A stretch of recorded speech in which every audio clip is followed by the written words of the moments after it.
अल्हम्दुलिल्लाहिल्लज़ी अल्लमल इंसान मा लम यअलम। अस्सलातु वस्सलामु अला क़ासिमिल उलूमि वल हिकम व अला आलिहि व सहबिहि सादातिल उरुबि वल अजम। अम्मा बअद फ़अऊज़ु बिल्लाहि मिनश शैतानिर रजीम। बिस्मिल्लाहिर रहमानिर रहीम। क़ाल अल्लाहु तबारक व तआला फ़ी कलामिल मजीद व फ़ुरक़ानिहिल हमीद। इन्नल्लाह अश्तरा मिनल मुअमिनीना अनफुसहुम व अम्वालहुम बिअन्न लहुमुल जन्नह युक़ातिलून फ़ी सबीलिल्लाहि फ़यक़्तुलून व युक़्तलून। सदक़ल्लाहु मौलानल अज़ीम व सदक़ रसूलुहुन नबियुल करीमुल अमीन। हज़ार हज़ार आलम दरस्ता के हर आन महबूबा लुगे लुगे कड़म शनसिब मिदा ईमान महबूबा। द कायनात जुमला ज़र्रे कमी रूह नकड़ी रब पहर नफस कसम पर अब ताना कुर्बान महबूबा। अज़ल नतर अबद हर दम दरब द इलम पशमार विद तकरार पड़ेर ताज़ीम दा हक़ बयान महबूबा। और द महबूब द कुसे खौरे माता पुरता दिलारशा। द महबूब द कुसे खौरे माता पुरता दिलारशा। हम पदे किस्मत नाजेगम हम पदे में जुन तेरेगी। और द जमाल कमाल नौबते चदारश पवाम वगेगी। द हवे दिलबर लहिजरा अंतरुन ज़लम खुगेगी। और द बुलबुल पगुल सदाकड़ी द विसाल पगुलिस्तान के क मोहम्मद अमीन जाड़ी खपल दिलबर न कुर्बानीगी।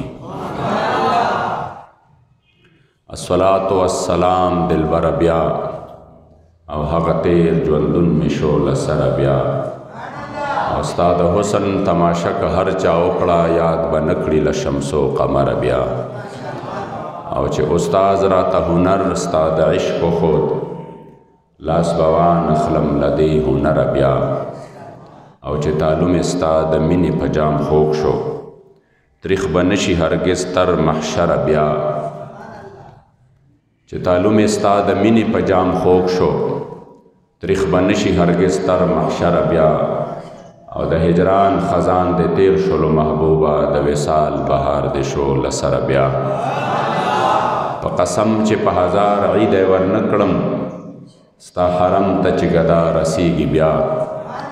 अवल्ला ज़ार कलम तरे अतवाड़ जन्नता कलौरा या दिलौज़ख कारेगी ब्या। और रेदवान गुतद हैरत खुलकी निवले रेदवान गुतद हैरत खुलकी निवले मुश्ताकान प महब्बत जड़ीगी ब्या। और ताना ब्या मोहम्मद अमीन वाड़ी खावंदा ताना ब्या मोहम्मद अमीन वाड़ी खावंदा चिरोज़े नद हज़रत ज़ारीगी ब्या। शौक़ व मोहब्बत सर दुरूद शरीफ अल्लाहुम्मा सल्लि अला वसल्लम व मौलाना मुहम्मद व आलिहि व इतरतिहि बिअदद कुल्लि मालूमिन लक। सलातन व सलामन अलैका सय्यदी या रसूल अल्लाह व अला आलिका व अस्हाबिका या सय्यदी या हबीब अल्लाह। अस्सलातु वस्सलामु अलैका या सय्यदी या रहमतल लिल आलमीन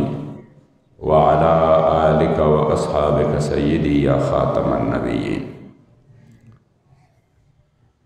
देर मुअज़्ज़ज़ व मुहतरम रब्बिल आज़ाल और रब्बे बेनियाज़ लाख लाख शुक्र नदी मुंगा तासोए दुआन जहान द सरदार आक़ाए नामदार द ख़पल उम्मत गमख़्वार द ख़पल करीम आक़ा सल्लल्लाहु अलैहि व आलिहि वसल्लम प उम्मत की मोमिनान मुसलमानान पैदा करी।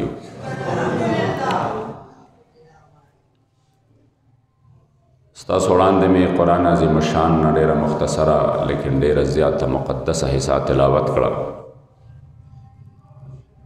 अल्लाह करीम जल्ल जलालुहु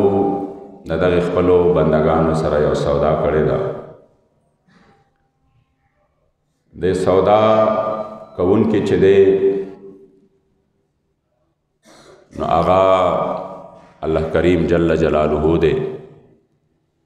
और दगा कम سودا چې دا نو هغه د الله رضا او جنت دی او چې چا سره کیږي هغه د الله کریم جل جلاله بندگان دي او سودا چې د چا په معرفت باندې شوې ده نو هغه د دواړو جهانو سردار مبارک دی دې نه اندازه ولګوئ چې څومره لویه سودا ده او څومره لوی شان دی خو عزتمندو یاد ساتئ سودا د دنیا غوندې سودا نه ده چې صرف اغوستل خرڅول دي بلکې سودا هغه ده چې په هغې کې د الله د دشمنانو سرونه کټ کول دي او بیا د هغې په مقابله کې خپل ځانونه پیش کول دي او دا دومره عظیمه سودا ده چې الله کریم جل جلاله فرمایي چې ان الله اشترى من المؤمنین انفسهم واموالهم بان لهم الجنه د دې مالونه او د دې جانونه دا الله کریم جل جلاله د جنت په عوض کې د دې نه اغوستي دي اوس چې کله بنده مومن د الله په لار کې خپل مالم قربان کی او خپل جان او اولادم قربان کی نو گویا کې دغه سودا مکمل کړه او چې کوم انسان د سره د سودا اغوستون کې نه وي سره پکې دلچسپي نه وي او سره د دې سودا نه لرې لرې تختی نو څرنګه به انسان هغه څیز حاصل کی سودا لګېږي چې کله ته وایې چې زه دا څیز اخلمه او راشي او پیسې در سره او پیسې واخلې او هغه پیسې مالک لور کې چې دا واخله او دا څیز زما شو نو د هغې نه پس تا په ملک کې راشي او چې نو یو سودا ارزان هم د ډېر ارزانه ده خو ته ترې لرې لرې تښتې او د سره ولا خوال هم نه راځې نو دا ستا په ملک کې نشي راتلی دا ستا په ملک کې نشي راتلی عزتمندو نن مسلمانان ارزو د جنت خو کوي هر یو سړی وایي چې خدای پاک مال خپل رضا راکا خدای مال جنت راکا او خدای مال د جنت نعمتونه راکا خو افسوس دا دی چې هغه سودا له څوک خوال هم نه راځي چې کومه سودا د بنده او د الله په درمیان کې کېدو والا د هغې ته خوات هم نه راځي او تمه دا کوي چې خدای مال راکړه نو داسې نه کېږي د ازل نه عزتمندو معرکه د حق او باطل را روانه ده او که څوک دا وایي چې یاره یو وخت به داسې راشي چې په هغې کې به زما مخې ته مقابله نه وي یا به اسلام ته حالات ټیک وي نو د بیا د اسلام هغه تاریخ بیا د نه دی مطالعه کړی همیشه د حق او باطل معرکه را روانه ده خو رب لا یزال چې همیشه د پاره غالب کړی دی نو هغه خپل دین غالب کړی دی او حق غالب کړی دی د وخت ظالمانو خپل ظلمونه کړي دي خپل هر ظلم او جبر یې کړی دی خو چې کله د اسلام بچو د هغې د ظلم او د جبر په وړاندې په استقامت سره مقابله کړې ده نو بیا الله کریم جل جلاله د اسلام دغه اولاد العظیم تر کامیابی نصیب کړي دي نو دا په دې باندې نه ده چې ګوندې یا ورسره اسباب ډېر دي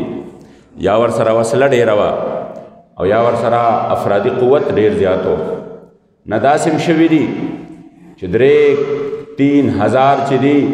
نو دا د 2 لاک مقابلې ته راوتې دي په جنګ موته کې څومره 3,000 د 2 لاک مقابلې ته راوتې دي سیدنا خالد ابن ولید رضی الله تعالی عنہ مبارک په لاس باندې دغلطه په دغه ورځ باندې 9 تورې ماته شوې د دې مبارک په لاس کې 9 تورې ماته شوې خو بیا الله کریم جل جلاله د دین د پاره جنگيږي رستو شوی نه دی نو فتح الله کریم جل جلاله بیا د اسلام بچوله ورکړی ده همدارنګه قدردانو دا خبر هم ځان سره یاد او ساتئ چې د ازل نه دا معامله را روانه ده خو هغه خلق چې چا د الله او د هغه د رسول صلی الله علیه و آله وسلم په اتباع کې د الله په بندګۍ کې او د محبوب علیه السلام په غلامۍ کې خپل ځان ورکړی دی نو بیا اسلام د هغې سر ټیټېدو ته چرې نه دی پرېښودی اسلام بیا هغې له ډېرې کامیابۍ ورکړي دي خو چې کله انسان د اسلام دا لمن پرېښې ده او د کفارو په غلامۍ کې راغلی دی نو دا بیا هغه غلامي ده چې دی د کائناتو ته د هر شی بیا غلام جوړ کړی ته بیا د دې غلامۍ نه ازادېدی نه شي هغې کې به کله د مغرب غلامي کوي کله به د هغې د IMF غلامي کوي کله به د یورپ یونین غلامي کوي او کله به د هغې د پیسو د ډالرو دپاره لګیا کله به د هغې انټرنیشنل قوانینو غلامي کوي هغه د بیا د کائناتو د هر در غلام جوړی خو چې کله غلامي د مدینې منورې د جانان راغلې ده نو هغې بیا د کائناتو د هرې غلامۍ نه تعالی نجات درکړی دی. خپل اسلافو ژوندون وګورئ، د وخت لوی لوی سپر پاور یې ځان ته وی او لوی لوی طاقتونه یې ځان ته وی چې د اسلام په قوت وله مخې له راغلي دي، د هغې طاقتونه یې فاش فاش کړي دي، ټوکړې ټوکړې کړي دي. او دا هم نه ده چې د هغې وخت د ټولو نه لوی اسباب ورسره یا مال و متاع ورسره یا د وخت لوی لوی پهلوانان ورسره، صرف د حضور د عشق و وفا طاقت ورسره، د اسلام طاقت ورسره. حضرت قعقاع رضی الله تعالی عنہ دا د حضور صحابي دی، صحابه له خو الله بیا له بهادري ورکړې وه. رومیانو خپل جاسوس راولېږه او ویې لاړ شئ تپوس ته وکئ، وګورئ را وګورئ چې دا مسلمانان څه خوري او دا ټریننګ چېرته کوي او دا دومره بهادرۍ دا ګور چېرته زده کوي. چې څو کس راشي زرار بن ازور هغه شخصیت و چې کله به صفونه ولګېدل نو ده به خپل امیر ته وی چې مهرباني وکړه ما له لږ غونده کې د صفونو د دې جنګ نه وړاندې لږ اجازت راکړه چې زه اول خپل کار وکړم په دې کفر کې. یو ځل ولا خالد ابن ولید رضی الله تعالی عنہ اجازت ورکړه نو دا مبارک به څه چل کو دی به د دشمن منځ له ورته د هغې کور ته به هم ورته د هغې د صفونو منځ ته به ورته او هلته به یې پکې چې کوم دی سو کړه ښه پوره په هغې کې به یې کار وکړه او د هغې نه پس به را روان شو. حضرت برا ابن مالک هغه شخصیت دی چې کریم آقا مبارک با فرمایل چې ګورې دی د لښکر امیر جوړ نه کوي، دی خو ټول لښکر د ځان سره تباه کوي. مطلب دا دی چې دی خو ټول لښکر د ځان سره لو کوي، دی خو په هر ځای باندې ورځي، دی خو په یو ځای کې مسره نه کوي. هغه شخصیت دی جانان مبارک فرمایلی لو اقسم علی الله لابره، الله پاک په خپلو بندگانو کې داسې بندگان هم شته چې رب باندې د یو خبرې قسم وخوري چې خدای دا کار داسې وکړه، الله خامخا هغه کار هغسې کوي. او عزتمندو کلم په جنگ قادسیه کې چې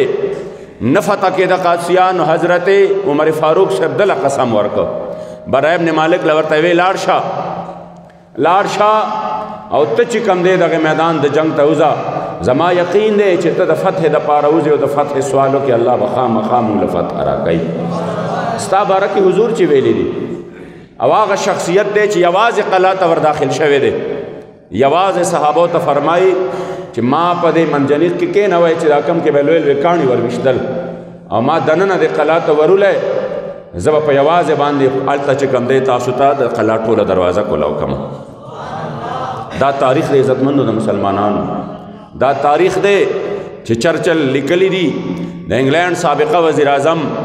او چیف آف آرمی سٹاف چې مونږ له شکست چې دی دا حاجي صاحب تورنګزو را کړی دی. مونږ له مجاهد اعظم فضل واحد بابا جي چې په خپل د انګلینډ د انګلستان په میوزیم کې د دې مجاهد اعظم تصویران دي او هغې دا ویلي دي چې دا شکست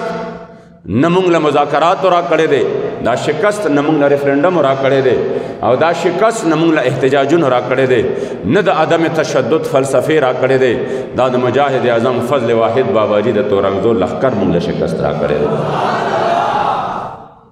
او دی بیا ویلی دي سترګو باندې مو لیدلی دي او کتلی مو دي چې زمونږ توپ هغه کار نه دی کړی لکه د هغې په لاسو کې ډانګونو کوتکونو چې کم کار کړی دی. اسلام له الله پاک ډېر ناقابل شکست قوت ورکړی دی چې دې له شکست ورکول ممکن نه دي، خو دا په هغه صورت کې چې کله انسان دې سودا له راشي، کله انسان اسلام ته ځان وسپاري، خو چې کله ته د دې نه لرې لرې تښتې او ته چې کوم دی د مرګه یریږې او ته د دنیا په نعمتونو باندې او د دنیا په دولتونو باندې ورسره او دا یری در سره چې دا رانه لاړ نشي او د خپل پلار او د مور او د رونو او د رشتہ دارو او د یارانو دوستانو د خپلو بنگلو او د تجارتونو دا هر یو محبت پتا باندې غالب شي. احب الیکم من الله ورسوله وجهاد فی سبیله فتربصوا حتى یأتی الله بامره، دا ټول در باندې غالب شي او عزتمندو دا ټول دا الله په لار کې رکاوټ جوړ شي، نو بیا خو ظاهره خبره ده چې رب فرمایي فتربصوا، بیا تاسو انتظار کوئ حتی یأتی الله بامره چې الله کریم په تاسو باندې عذاب راولي. نن عزتمندو ټول عالم د الله دین ته شا کړی ده، ټول مسلمانانو جهاد فی سبیل الله ته شا کړی ده، د جهاد د نوم نه دهشتګردي جوړه کړې ده، حالانکه دهشتګردي چې دا د هغې او د جهاد خو څه جوړ نه جوړېږي، دهشتګردي خو د فساد د خورولو دپاره او د جهاد چې دی دا د فساد د ختمولو دپاره دی. دهشتګردي چې دی نو دا د نقصانونو دپاره او د مسلمانانو د انسانیت د مال و متاع د هغې د نقصان دپاره دی چې په دې کې ضیا کیږي او د جهاد په ذریعه باندې د دې حفاظت کیږي. یعنی دومره مغرب کوشش وکړه چې هغه فریضه چې زما جانان په هغې کې په خپله باندې په خپل ژوند کې اویش ځله به نفس نفیس په خپله باندې راوتی دی. څومره پیرې؟ اویش مرتبه 27 مرتبه حضور په خپله باندې توره په لاس باندې راوتلی دی. او ځکه د جانان نوم نبی الملاحم دی او ځکه الله قرآن کې فرمایي یا ایها النبی حرض المؤمنین علی القتال، یعنی الفاظ هم د قتال راغلی دي. ځکه چې ډېر خلک داسې دي چې هغې خو د معاشو خلاف هم جهاد کوي. ډېر خلک داسې دي چې هغې په دې فصل باندې چې هغه کوم خاص قسم سیزونه راځي او دا فصل خوري د دې خلاف هم جهاد شروع دی. یعنی د جهاد دا نوم یې دومره عام کو چې دې دپاره هم دا جهاد دی او دا هم جهاد دی او دا هم جهاد دی. څوک په تیاره باندې خوري اوس کی او ورپسې ښه مزیدار کاوې او ډرای فروټ او خار یو شی ښه برابر هغه هم وي لغدوة او روحة فی سبیل الله خیر من الدنیا وما فیها. وي دلته چې د یو سحر تیر کو یو غرمه او یو ماښام نو دا د خیر من الدنیا وما فیها د دنیا او د ما فیها نه بهتر دی. نو څوک خدای والی دي چې هغه بیا ځي او ځان چې کوم دی څه کوي ځان هلته کې ټوکړې ټوکړې کوي لوږې تیروي تندې تیروي چې تا ته په تیاره باندې سره د کاوو او سره د بادامو او سره د چڼو تا ته دا دومره لوی هر څه میلاویږي. ځکه عزتمندو مغرب کوشش دا دی چې د دې جهاد دا نقشه په څه طریقه باندې بدله کړي او څه خلک یې داسې راوښکل چې هغې وي نه صرف تسبیح اړوه بس دا د نفس سره جهاد د ټولو نه لوی جهاد دی. جهاد بالسیف چې دی نو د هغې خو ډېر خلک اوس وایي چې حکم هم منسوخ شوی دی او ډېر خلک وایي اوس ضرورت نشته. ډېر خلک داسې دي چې هغې وایي اوس د جهاد ضرورت نشته د کفارو سره او بیا دله مثالونه درکوي وایي تاسو یې چې کله وجنئ نو چېرته ځي؟ جهنم ته ځي. او مونږ چې والا دعوت ورکوو نو جنت ته ځي. نو تاسو بهتر کار کوئ که مونږ بهتر کار کوو. بیا مثالونه ذکر کوي وایي په یو کمره کې توره تیاره ده او په دې توره تیاره کې ته راشي او ته وایې زه دا تیاره لرې کوم او ټوپک در سره یو کوتک در سره یو وهې ډز م پکې وهې وهې وهې وهې نو په دې وهلو باندې دا تیاره ختمیږي؟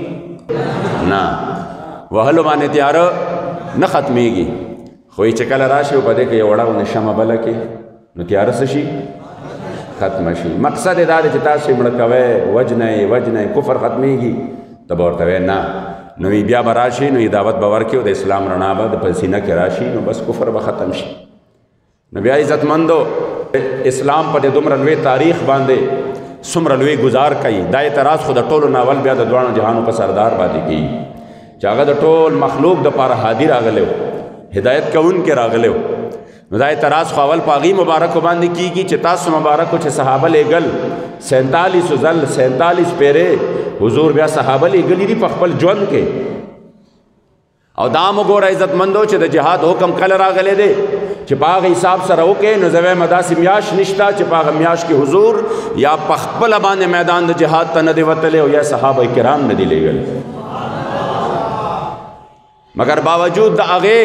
ته وایې چې نه نه صرف د دې دپاره چې عالم کفر چې کوم اسلام غواړي هغه دا غواړي عالم کفر غواړي چې اسلام دې په دنیا کې خور شي خو هغه اسلام چې په هغې کې خندق نی هغه اسلام چې په هغې کې احد ته راوتل نی هغه اسلام چې په هغې کې میدان د بدر نی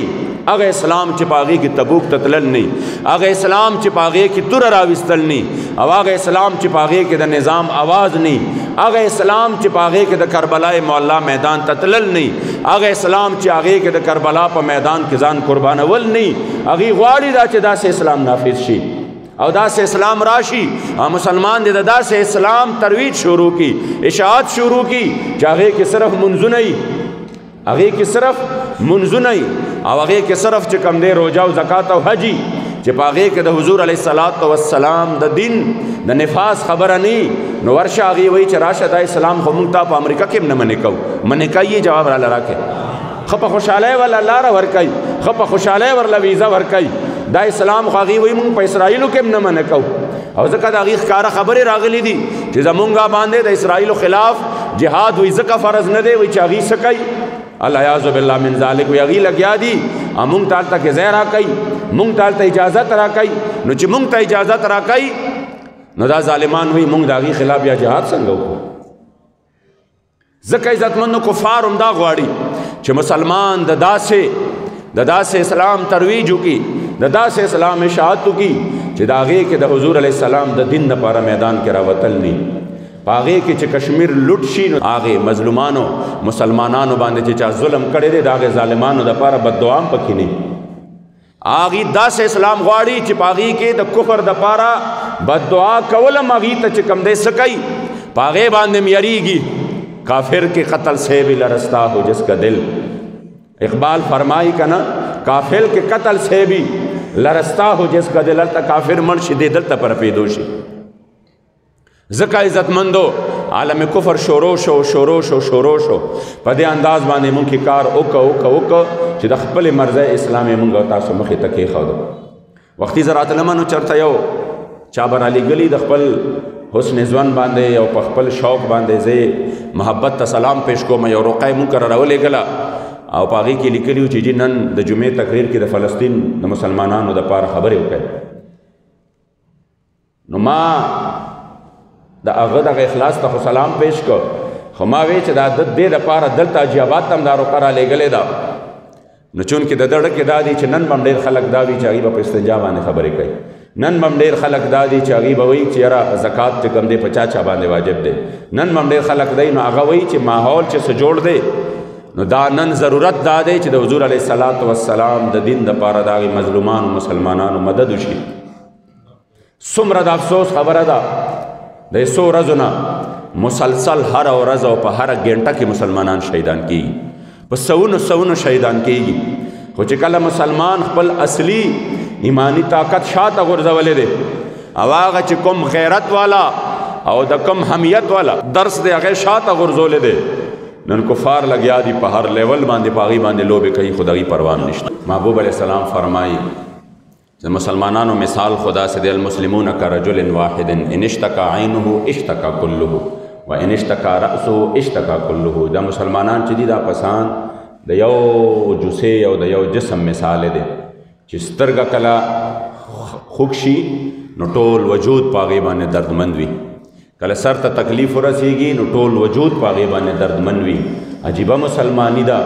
چې مسلمانان لګیا دي په فلسطین کې ټوکړې کېږي او د دنیا مسلمانان د هغې دپاره غمجن نه دي،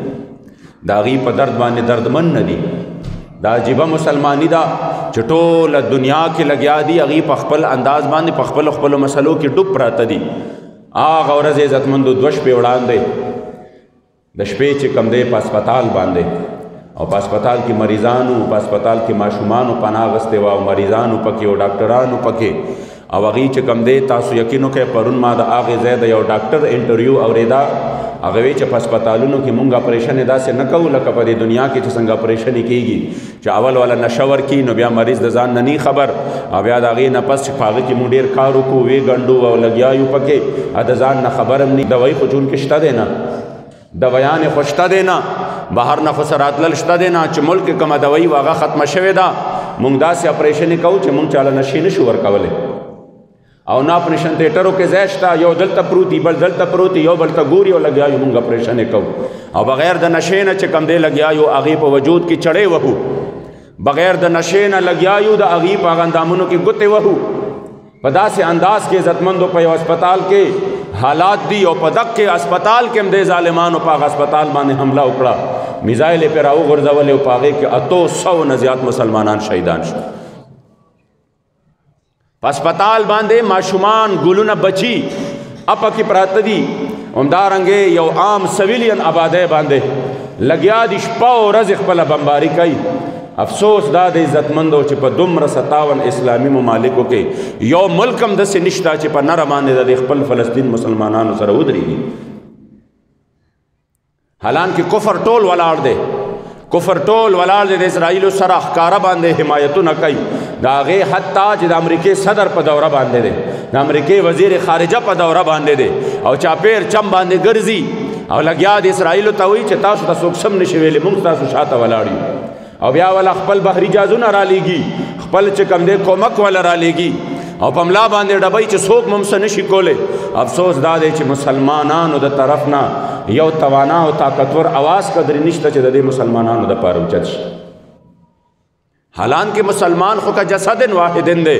دا زمونږ او ستاسو چې دا وطنونه جوړ کړي دي دې باره کې خو علامه اقبال په هغه ټیم کې فرمایلی و گفتار سیاست میں وطن اور ہی کچھ ہے اور ارشاد نبوت میں وطن اور ہی کچھ ہے. دا خو تا چې کوم دی مونږ دپاره دا وطن دا د دې دا سرحد دی او که په دې باندې څوک یو قدم راوړېده نو بس بیا د پاکستان په مسلمانانو جهاد فرض دی. او که فلسطین لوټې شو مقصد اقصا آواز کوي نو بیا فرض نه دی ځکه چې زموږ سرحد خو دلته دی.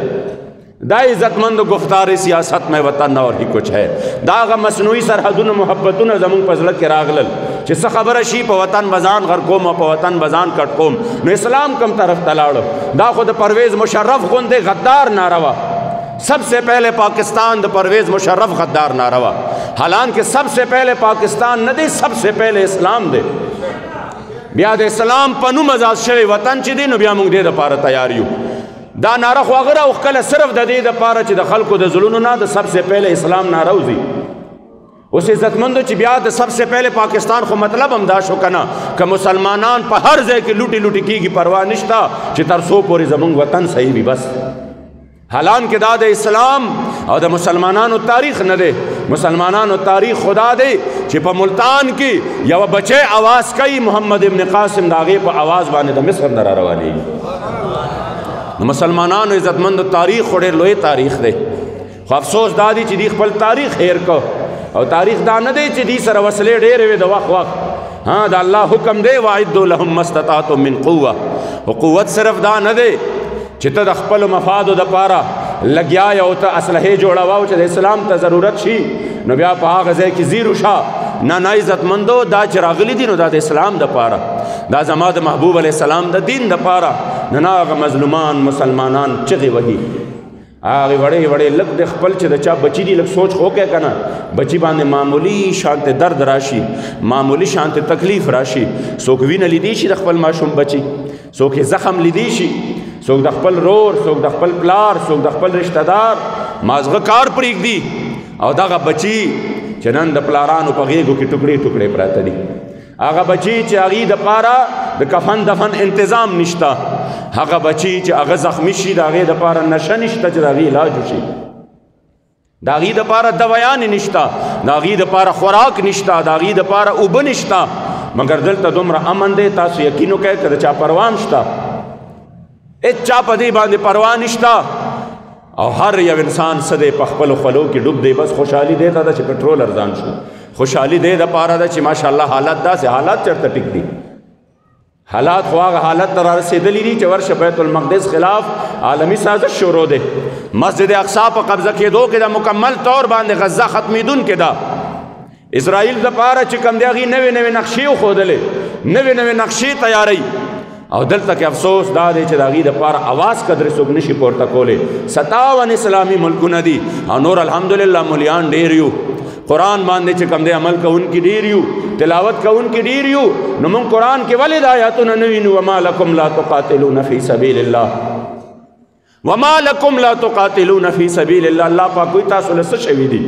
څه چل در باندې شوی دی چې تاسو د الله په لار کې جنگ نه کوئ. والمستضعفین من الرجال والنساء والولدان الذین یقولون ربنا اخرجنا من هذه القرية الظالم اهلها واجعل لنا من لدنك وليا واجعل لنا من لدنك نصيرا. او هغه ضعیفان او هغه مظلومان هغه ماشومان هغه میندې هغه خویندې الله وایي چې هغې چغې وهي فریادونه کوي چې چرته دي مسلمانان چې مونږ د دې قریې د دې ظالمانو نه چې په مونږ باندې ظلمونه کوي په مونږ باندې بمونه راچوي زمونږ کورونه ورانوي او زمونږ چې کوم دی مال و متاع ته نقصان رسوي. چرته دي مسلمانان چې زمونږ مدد وکړي.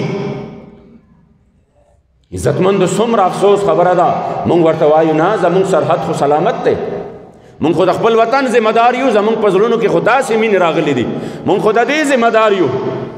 څومره د افسوس خبره د عزتمندو په داسې وخت کې چې ما او تا قرآن لولو ځای په ځای باندې د الله کریم جل جلاله د آیاتونه ځان ته مخې ته کوو. بس عزتمندو کم از کم چې انسان دومره خو غیرت را بیدار شي دومره خو په دې زړه کې ووایي چې یا الله دا دنیا خو څو ورځې ژوندون دی والله چې مرګ خو په کور کې هم شته مرګ خو په هر ځای کې شته خو مونږ وایو چې د هغې مرګ مزه جدا ده چې بیا د اسلام دپاره راشي او بیا د دې بې حس او بې ضمیره حکومت او د دې د واکدارانو او د دې چې کوم دی د مشرانو او د کشرانو دا زمونږ په ټکسونو باندې لګیا دي او د دې غریبانانو نه سرمنې بهر کړې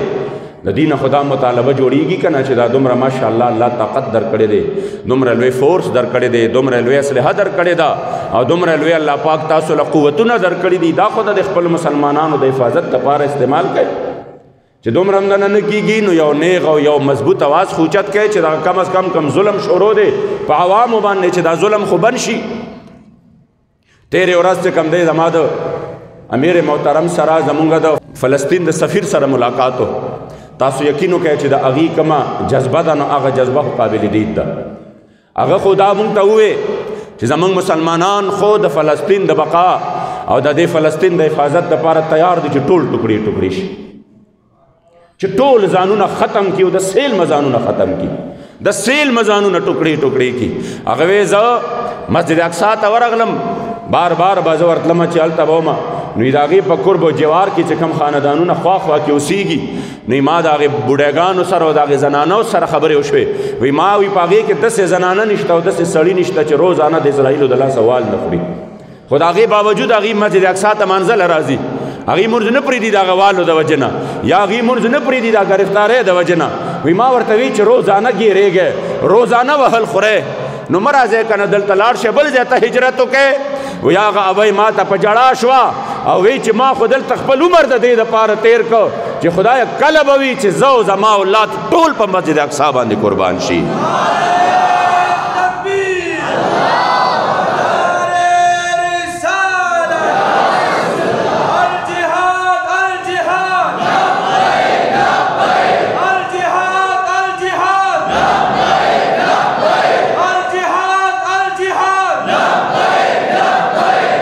څومره افسوس خبره ده چې نشته در سره سینې نو دا ټول طاقتونه پرېږده او د حضور غلامانو ته حواله کړه چې را روان جمعې مونځ په مسجد اقصی کې ادا نه شو د مسلمانانو بیا راته ووایه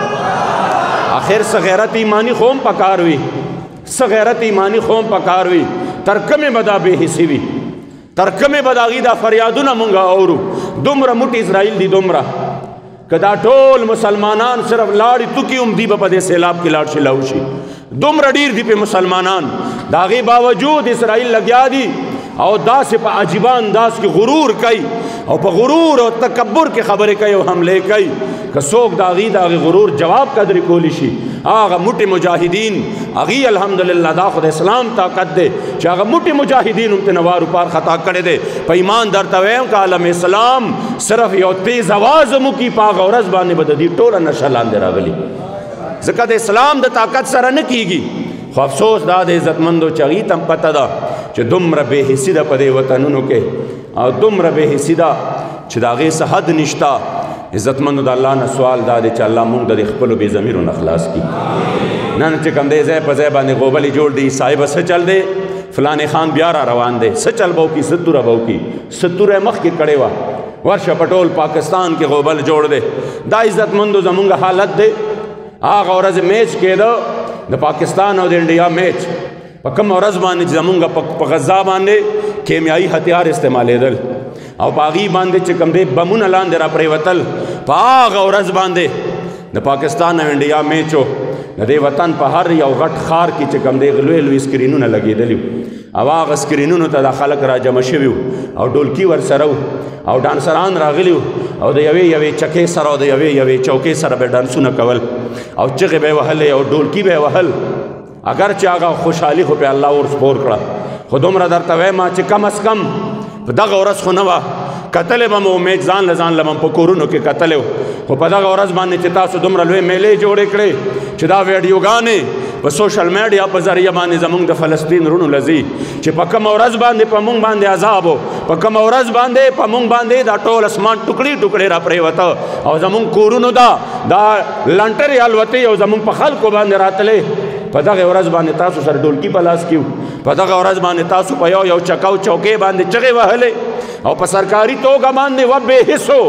و بې ضمیرو دومره خو به م کړې وه چې کم از کم ویلې به مو چې نن په مسلمانانو باندې دک دی درد دی تکلیف دی مونږ کې دا غیرت ایمانی نشته چې لاړ شو جهاد وکړو دومره به م ویلې وې چې زه نن ټول قوم ته وایو چې جومات ته لاړ شئ الله ته رجوع کوئ سجدې ولګوئ دعاګانې وکړئ نو دومره به وه چې کم از کم د هغې مظلومو مسلمانانو دادرسي خو به شوې وه مونږ چې د چا سره مرګ وشي او بیا ورځو تعزیت دپاره نو دا خو نه چې دا مړی والا واپس راوباسو مقصد دا وي که نه چې د دا مرګ چې دا کوم تکلیف دی چې د باندې دا غم سپک کو په دې غم کې ورسره شریک شو زما مسلمان رور به څه وایي چې ما سره په ټوله دنیا کې د غم د شریکېدو والا هم څوک نشته چې په یو کور کې لګیا دي د مړي چغې دي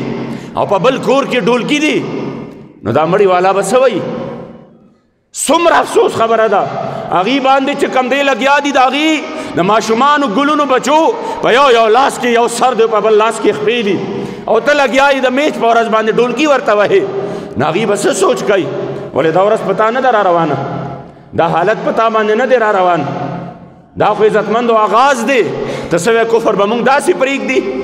سبا به دا ورځ په تا باندې راشي والله که د جړا کو د فریاد اورېدو والا دې څوک دي ځکه عزتمندو په کار دا ده چې مسلمانان په یو اواز باندې د خپل مظلومانو رونډ دپاره ودرېږي هغې لګیا دي د خپل ټول عالم اسلام نه دا تپوس کوي او دا پوښتنه کوي چېرته یې ما ویشته دي ټول شته خو لګیا دي په خپله دنیا کې ورغرق دي په خپلو حالاتو کې ورډوب دي والله که چا سره دومرم د خپل مسلمان رور دپاره د جړا او د فریاد وخت هم شته چې د هغه سره جړا خو شریکه کي د هغه دک درد خو محسوس کی د هغه غم خو محسوس کی ځکه عاشق صادق فرمایل د محمد رسول الله په دین جړا کومه زړه مې زخمی دی په دې غم چرته دوا کومه او راځي چې وجاړو اول په دې ډېر غم د اسلام بیا په خدمت او تړ الله د غوینا کومه او غم د اسلام د مسلمان غم دې پردې نه کې اے مسلمان دا وینا په طرف ستا کومه او که غیرت لري خود تو د دنیا په عزت ز محمد امین جړا د غم رختیا کومه او کله به فرمایل خلک چې په پاک الله او په پاک رسول ډیر ګران دی نن هغه اسلام غریب شو زکه مزل وران دی خلک چې د نور په شان سرګند په کل عالم کې وو دور د عزت په عرب هم په عجم کې وو نن په درست جهان کې عاجز هغه دین زی شان دی نن هغه اسلام غریب شو زکه مزل وران دی نشته د صدیق چې صداقت د دین په لار وکړي نشته د فاروق چې عدالت د دین په کار وکړي او چرته د سخا د پاره حضرت عثمان وې نن هغه اسلام غریب شو ځکه مزله وران دی او نشته د حضرت علی چې نن په خپل اسلام مخري نشته اصحابان چې د دین غم سبا ماښام مخري پاک حضرت میں ځکه مدینه کې په خفګان دی او نن هغه اسلام غریب شو ځکه مزله وران دی او نشته فاطمه سیدہ رضی اللہ تعالی عنہ مبارکہ نشته فاطمه چې د بابا په دین جړا وکړي نشته عائشہ چې په جړای دین رڼا وکړي نشته حسنین چې د نیکه باغ خزان دی او نن هغه اسلام غریب شو ځکه مزله وران دی او زید فریاد نشته بېله خدایه د محمد امین او چاله ورشي چاته ګریوان سری کړي په غم د دین ډیرو نن ګڼل دین په ځان باندې تاوان دی نن هغه اسلام غریب شو ځکه مزله وران دی عزتمندو په جمع باندې لاسونه پورته کړئ خدای د فلسطین د مظلوم مسلمانانو مدد وکړه یا الله ته مدد وکړه خدای ته مدد وکړه یا الله مسلمانان خدای ډیر بے حس او بے ضمیر شو یا الله زمونږ د وس کار نه دی خدای پاک ته د خپل درنه غیبی مدد وکړه او یا الله مجاهدین اسلام له کامیابی ورکړه عالم اسلام کې فائدہ جهاد او د شهادت ذوق او جذبه پیدا کا او یا الله زمونږ ناراضي شه خدای زمونږ ناراضي شه او یا الله کریم جل جلاله زمونږ په حال باندې رحم وکړه خدای زمونږ په حال باندې رحم وکړه خدای زمونږ په حال باندې رحم وکړه خدای پاکا اسرائیل په خپل قهر او غضب تباہ او برباد کا یا الله ته ټوکړي ټوکړي کا سره د حمایتیانو خدای تباہ او برباد کا او یا الله د ټول اسلامي ملکونو لا بشمول د دې وطن خدای اسلامي ننګ او حیا او غیرت باندې مامور حکمرانان ورکا د بی دینو فساق او فجار او نااهل نه خدای پاک نور اوساتا او یا الله پدې کې اسلامي ننګ حیا او غیرت پیدا کا یا الله زمونږ ناراضي شه عزتمندو تحریک د ملین مارچ اعلان کړي ان شاء الله ټول به تیار اوسېږئ چې کلم आवाज وشو په جمع باندې به انشاءالله اسلام آباد کې ټول یو کیږو انشاءالله موږ به کوشش دا کوو چې 10 لاک نه خلک زیات خلک انشاءالله په اسلام آباد کې راجمع کو او د خپل بې حصه او بې ضمیر حکومت نه مطالبه وکړو او د خپل مظلوم مسلمانانو سره आवाज هم ګډ کو په جمع باندې دعا وکړه یا الله کریم خدای پاک ته مل او مددگار شه او د دې وطن په حال خپل رحم وکړه حاجی آباد شریف خدای په دین باندې قائم او دائم او آباد ولرا دغه عاشق صادق مجاهد اعظم فضل واحد بابا جی صاحب او د امیر المجاهدین او د سلطان صلاح الدین ایوبی خدای د فکر جانشینان دی وطن لورکا یا الله د دې د شوق د شهادت او ذوق د جهاد او د دوی هغه چې کم تاور لوی او عظیم جرأت او بہادرۍ ورکړې وي خدای د هغې نه موږ له خیرات نصیب کا یا الله د هغې نه موږ ته خیرات نصیب کا آخره خاتمه په ایمان کا وصلی الله تعالی علی خیر خلق